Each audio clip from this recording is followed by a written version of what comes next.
សម្ដេចតេជោហ៊ុនសែនមោទនភាពចំពោះគោលនយោបាយបង្រួបបង្រួមជាតិនិងរក្សាបាននូវសុខសន្តិភាពដែលបានដាក់ចេញដោយសម្ដេចផ្ទាល់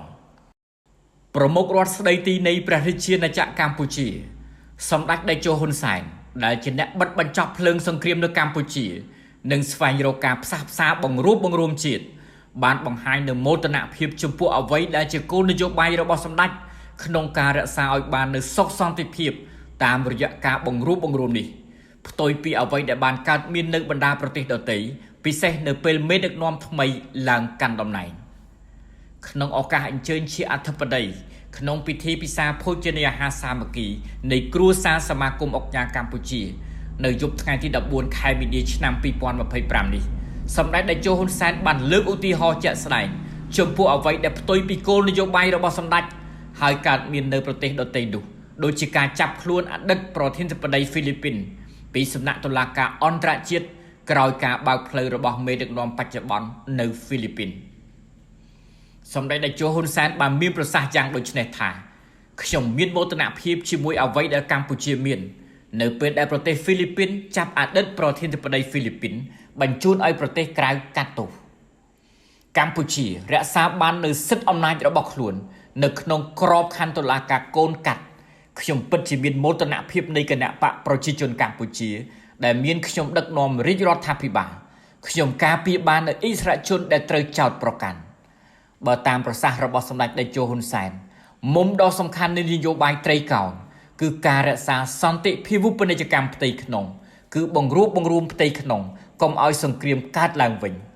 ក្នុងនោះសម្ដេចតេជោបានរំលឹកអំពីការប្រាប់ទៅលោកបានគីមូន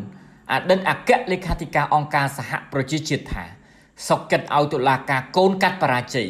តែមិនធ្វើឲ្យសង្គ្រាមកើតឡើងវិញនៅកម្ពុជានោះឡើយខណៈបច្ចុប្បន្នដំណើរការរបស់តុលាការកូនកាត់នេះត្រូវបានបញ្ចប់ជាមួយសន្តិភាពត្រូវបានរក្សាសម្ដេចតេជោហ៊ុនសែនបានគូបញ្ជាក់ថាតុលាការខ្មែរក្រហមឬតុលាការកូនកាត់ដែលបង្កើតឡើងដើម្បីកាត់ទោសមេដឹកនាំខ្មែរក្រហមរហូតធ្វើឲ្យសង្គ្រាមឡើងវិញនៅកម្ពុជាមិនមែនជាការចង់បានរបស់ប្រទេសកម្ពុជានោះឡើយដែលត្រូវស្លាប់មនុស្សរាប់ម៉ឺននាក់នោះទេសូមជម្រាបជូនថាអង្គជំនុំជម្រះវិសាមញ្ញក្នុងតុលាការកម្ពុជា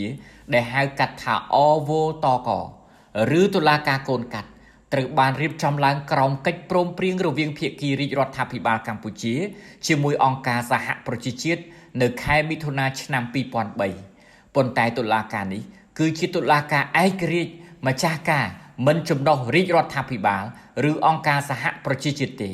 ដើម្បីដំណើរការកាត់សេចក្តីឧក្រិដ្ឋកម្មលើមេដឹកនាំកំពូលដែលបានប្រព្រឹត្តឡើងនៅប្រទេសកម្ពុជាក្នុងអំឡុងរបបខ្មែរក្រហមពីឆ្នាំ1975ដល់ឆ្នាំ1979សមិទ្ធផលនៃអវតកដ៏ថ្លៃថ្លាទាំងនេះគឺមិនអាចកាត់ផ្តាច់បានពីការដឹកនាំដ៏ឆ្លៀសវៃបំផុតរបស់សម្ដេចតេជោហ៊ុនសែន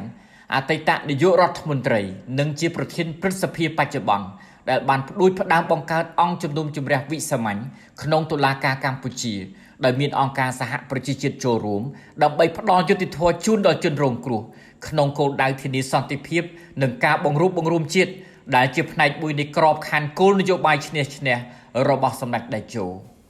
អវតកក៏បានបង្កើតជាតុលាការគំរូអន្តរជាតិមួយផងដែរក្នុងការកាត់ទោសឧក្រិដ្ឋកម្មប្រល័យពូជសាសន៍ដែលប្រើប្រាស់យុត្តាធិការរបស់ប្រទេសជាម្ចាស់បញ្ហាហើយប្រើច្បាប់ចម្រុះទាំងប្រព័ន្ធ Common Law និងប្រព័ន្ធ Civil Law ហើយឆ្លុះបញ្ចាំងអំពីសក្តានុភាពនៃនីតិវិធីតុលាការរបស់កម្ពុជាក្នុងការបង្រួបបង្រួមជាតិផ្សះផ្សាជាតិសម្រាប់បានយុត្តិធម៌ជូនជនរងគ្រោះនិងធានាបាននូវនិរន្តរភាពនៃសុខសន្តិភាពជូនជាតិមាតុភូមិអវតកក្រោយពីបានបញ្ចប់ប្រកបដោយជោគជ័យកាលពីចុងឆ្នាំ2022ពលគឺបានចាយអស់រយៈពេល16ឆ្នាំជាមួយនឹងការគាំទ្រនិងទទួលស្គាល់ពីសហគមន៍អន្តរជាតិ